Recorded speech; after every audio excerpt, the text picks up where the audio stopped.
At my sister's graduation dinner, she raised her champagne glass and said, "It must be hard watching someone younger than you actually succeed." Everyone burst into laughter, while I forced a hollow smile. A year later, she called me crying from a job she hated, and I got to decide whether to help her or let her feel what I felt that night. Let me start by saying I loved my sister. I did everything for her growing up. We're 4 years apart. I'm the older one, Michelle, 28 now. She's Jessica, 24. She always had this shiny kind of confidence. Teachers loved her. She made friends easy. But even when she was little, she knew how to make me feel small. Not in front of others, though, not until that night. We grew up in Gastonia, North Carolina. Not much to it, just small houses, fast food joints, and folks who all know your business. Dad worked construction until his stroke when I was 21. That one moment flipped everything.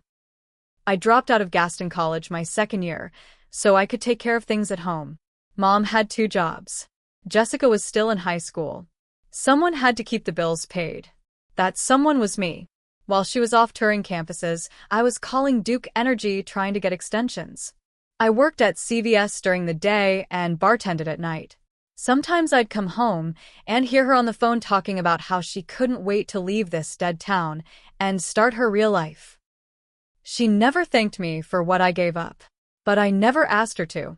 Fast forward to her graduation day. UNC Charlotte. May. I took the day off work, lost tips doing it. But I wanted to be there for her. Even got her a small gold bracelet. Nothing fancy, but it had our initials on it. She didn't even wear it that day. The dinner was at this swanky steakhouse in South End. The kind of place with $9 sides and waiters who act like they're too good to serve you. Jessica sat at the head of the table like she was the damn mayor. Everyone was there, Mom, Dad, our grandparents, her 2 sorority friends, and her boyfriend Chris. Chris, who kept saying networking like it was a hobby. We were doing toasts. Everyone said their piece. When it was my turn, I stood up and said, "To my sister, I've watched you chase your goals since you were a kid. You did it. You made us proud." Then she raised her glass, tilted her head, smiled that fake smile she used to pull when she was lying to our parents, and said, "It must be hard watching someone younger than you actually succeed." I froze. For a second, I thought I misheard her. But then the laughter started. Loud, sharp. Her friends laughed the hardest. Chris did this stupid chuckle like it was clever. Even my mom smiled. Not a full laugh, but she didn't say anything either. My dad looked away. I laughed, too. A little. Just to get through it. But inside, I felt my chest burning. I wanted to throw my water in her face. I wanted to scream, "Do you even remember who paid for your first damn laptop?" But I didn't. I smiled, sat down, and picked at my cold mashed potatoes. After dinner, I went to the bathroom and locked myself in a stall. I didn't cry. I just stared at the wall for 10 minutes. Thought about leaving early. But I didn't want to give her that satisfaction. For the rest of that year, we barely talked. She moved to Atlanta. Got a marketing job. Lived in some high-rise apartment with smart lights and a gym. Her Instagram was full of shots from rooftop bars and quotes like, "Success is earned, not given." That one really stung. Meanwhile, I was still in Gastonia, still working at the call center, still helping our parents with errands. I wasn't miserable, but I wasn't living in some skyline view either. Then came the call. It was a Thursday night, around 11. I was watching TV, half asleep. My phone buzzed. Jessica. I let it go to voicemail. Then she called again. So I answered. She was sobbing. Not little sniffles. I mean gasping. Like she couldn't breathe. "Shell," she said. "I don't know what to do. They're letting people go. My manager said I'm next. I'm behind on rent. I can't sleep. I haven't eaten in 2 days. I feel like I'm going to die." I didn't say much. Just listened. Then she said it. "I need a place to stay. Just for a few weeks. Please." I could have said yes right then. But I didn't. I told her I needed to think about it. She cried harder. Said she understood.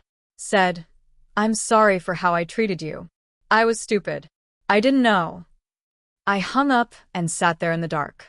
I remembered her voice that night at the steakhouse. I remembered how small I felt. I remembered how no one stood up for me. Not even her. Especially not her. She texted me the next morning. Please let me stay with you. I'll do chores. I'll pay rent when I can. I'm so sorry. I didn't respond. Not yet. I wanted her to feel it, not just panic. I wanted her to feel what I felt when she made a joke out of my entire life in front of a room full of people. And I wasn't done yet. The silence lasted 3 days. On the 4th, I got a knock at my door. I live in a 2-bedroom duplex on the edge of town. Cheap rent, small porch, nothing fancy. I wasn't expecting anyone. But when I looked out the window, there she was. Jessica. Standing there with a duffel bag, her hair in a messy bun, eyes red like she hadn't slept. She looked nothing like the girl from her Instagram. No makeup, no gold jewelry. Just a hoodie, sweatpants, and desperation. I opened the door, but didn't move aside. Shell, she said, her voice cracking. I didn't know where else to go. I tried staying with friends. No one picked up. I slept in my car last night. Please. I looked at her. Really looked. And I didn't say yes. I didn't say no, either. I stepped aside and let her in. She went straight to the couch, dropped her bag, and sat down. I'm sorry, she whispered. I nodded but didn't say anything. Just went to the kitchen and poured her some water. That first night was quiet. She didn't ask for anything. I gave her a blanket. She slept on the couch. I didn't offer the guest room. In the morning, I made coffee like usual. She sat across from me at the small kitchen table, staring into her mug like it might give her answers.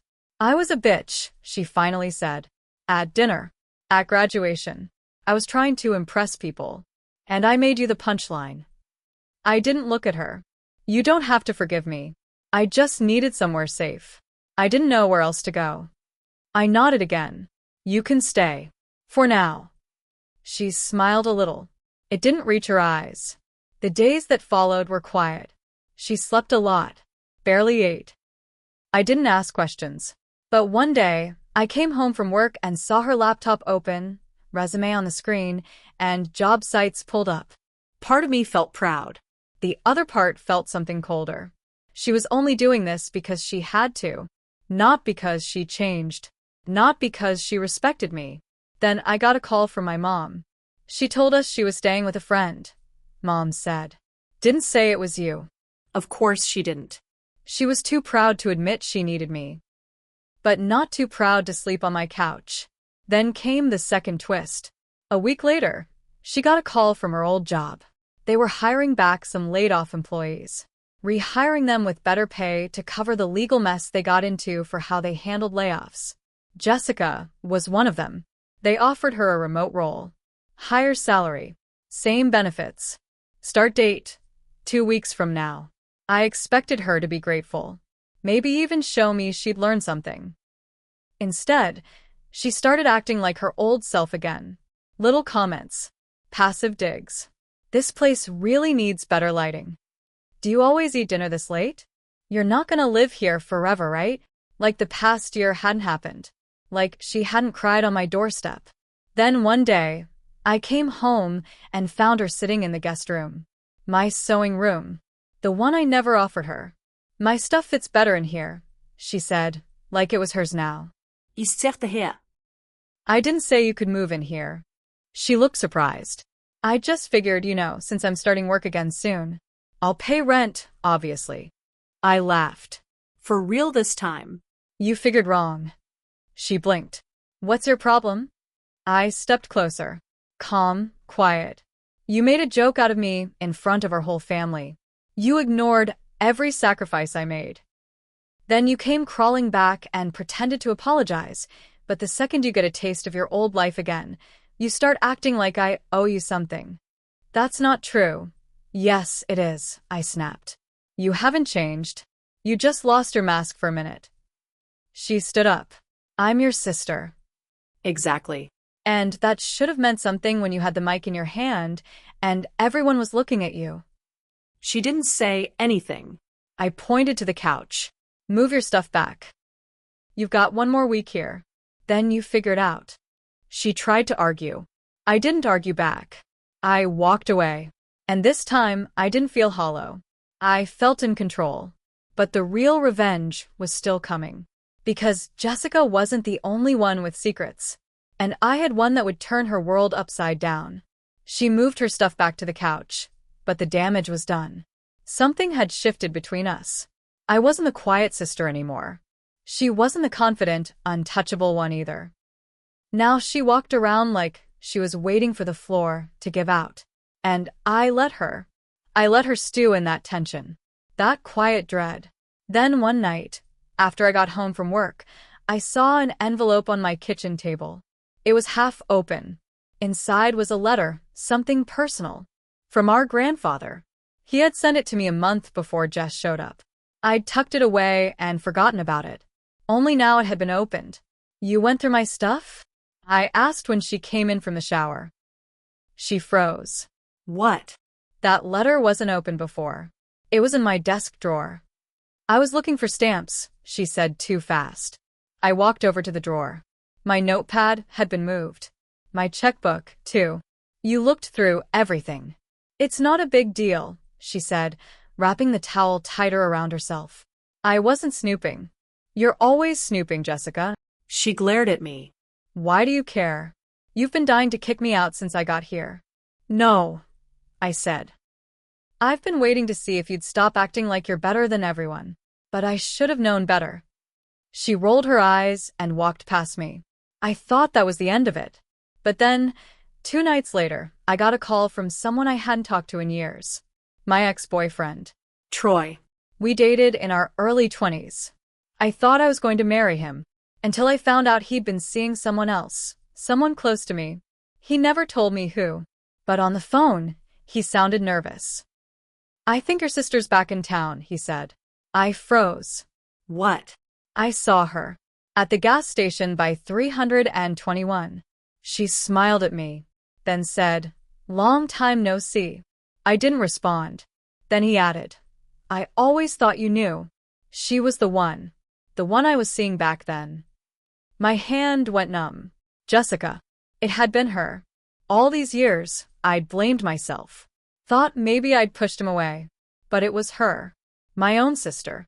She had smiled in my face while she took him behind my back.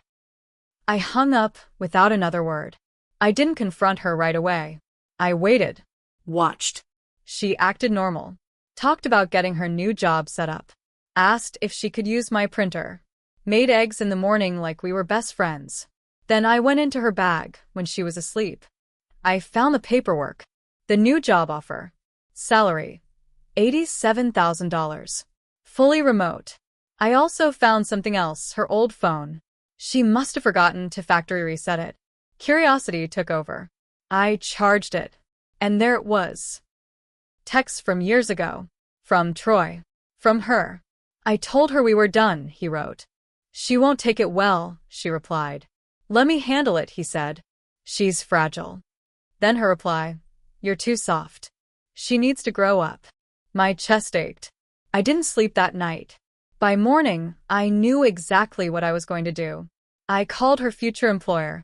I posed as a reference. Her old manager, actually. I'd worked call centers long enough to know how to sound convincing. Jessica is a challenge, I said calmly. Very sharp, yes. But not a team player. She's left several projects incomplete. And there was one issue with account access. Some things went missing. The woman on the other end got very quiet. I didn't go too far. Just enough to plant doubt. Then I hung up. 3 days later, Jessica got the email. The job offer had been withdrawn after further review. She screamed. Threw her phone across the room. I stood in the doorway of my kitchen and watched. She cried. Paste. Called them back. Got voicemail. She turned to me. I don't understand. This was my chance. This was my restart. I sipped my coffee. Yeah. Must be hard watching someone else take control. She blinked. What? I walked over slow. Come. You made me feel worthless in front of the whole family. Then you slept with my boyfriend and let me blame myself. You don't get to act shocked now. Her face turned white. You knew, she whispered. I know everything now. She didn't speak. Just stared. Then she packed her stuff in silence. I didn't stop her. She left that night. But I wasn't done. Because revenge isn't just about one moment. It's about making someone sit with what they've done and what they've lost. And Jessica? She was just getting started. It took her less than 10 minutes to throw her life into that old duffel bag. No tears. No yelling. Just quiet, bitter movements. She didn't ask where she was going. Didn't ask for help. She didn't even look at me when she walked out the front door. Just like that, she was gone. But here's the thing about revenge. It doesn't always feel good. The house was silent after she left. I didn't turn on the TV. Didn't play music. I just sat in that quiet, thinking I'd ruined her chance at a fresh start. And yet I told myself she deserved it. Because she did. She betrayed me. Not just once, not just with words, but with choices that hurt people. She had it coming. But the truth? I didn't feel satisfied. I felt tired. A week passed. Then, 2. Life went on. I worked. Cleaned. Slept. Then one day, Mom called. She was crying. Jess got in a wreck, she said. She's okay, but she's not doing well. She'd been driving back from an interview. Fell asleep at the wheel. Her car spun out on I-85 and hit the median. Nothing fatal. But the hospital kept her overnight. I didn't visit. A week later, Mom called again. She's staying with your aunt now. She won't talk to anyone. Not even me. I didn't say anything. Because I wasn't ready to forgive. But I also couldn't forget how it felt to be in that steakhouse with everyone laughing at me. That humiliation doesn't just go away. It sticks. It reshapes you. Still, something was pulling at me. I finally drove out to my aunt's place in Mooresville. It was small. Clean. She answered the door in slippers, surprised to see me. She's in the guest room, she said, her voice low. She hasn't really left since she got here. I walked down the hall and knocked. No answer. I opened the door. There she was, sitting on the bed, wrapped in a blanket, laptop closed, eyes empty. Hey, I said. She looked up, slow. What are you doing here? Her voice was rough. Tired. I came to say something. She didn't speak. I stepped inside and sat on the edge of the dresser. You broke something in me, Jess. Not just with Troy. Not just at dinner. You made me feel like everything I gave up for this family didn't matter. Like I was the joke. She looked away. I let you stay with me because I thought maybe you'd changed. But you hadn't. And that's why I did what I did. Her eyes flicked toward mine. You, she whispered. I nodded. I called your job. Pretended to be a reference. I tanked your offer. Her lip trembled. I didn't feel sorry. But I wasn't proud either. You used me, I said. Like I was nothing. Like my place, my life, was just a stopover for you to rest before getting back to your real life. She wiped a tear with the edge of the blanket. I'm not proud of what I did, I said, honest. But now we're even. She didn't move. Didn't cry more. Just sat there, breathing. I guess I deserved that, she said, finally. We sat in silence a long time. Then I stood. This doesn't mean we're okay. But maybe someday, if you figure out who you really are, we can try again. I turned and left. 3 months passed. We didn't speak. Then one day I got a letter. It was from Jessica. Just 1 page.